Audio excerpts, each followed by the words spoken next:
Assalamualaikum. Salam puisi.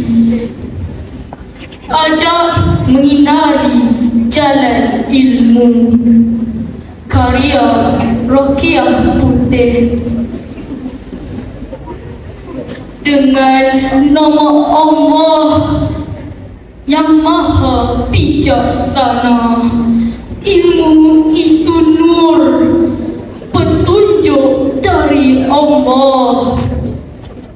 Hanya jiwa yang tunduk mampu mengerti hakikat. Rasulullah dihiasi akhlak mulia, mendidik jiwa, membentuk qalbu.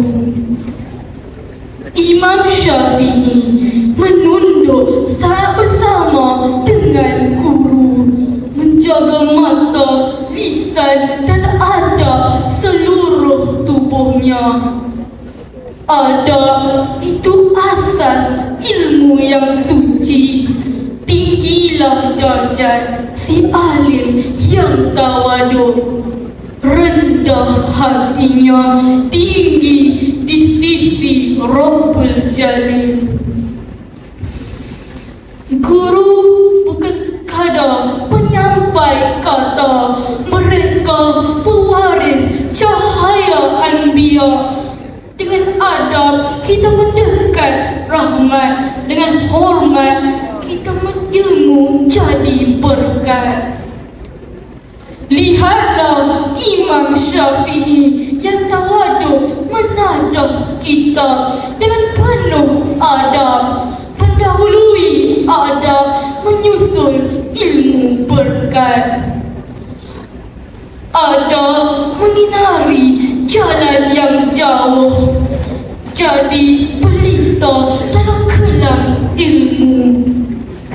Jangan bangga dengan banyaknya tahu jika budi dan santun belum terpadu. Adab itu kunci segala kejayaan. Ilmu itu tangga menuju keredaan, agar hidupmu penuh keampunan.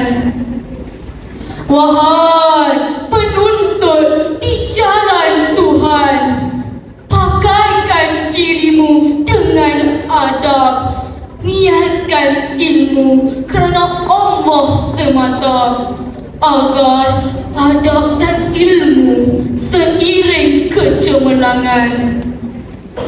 Wahai penuntut di jalan Rabbani, bawalah adab dalam diri, ilmu akan bercahaya berseri. Allah limpahkan rahmat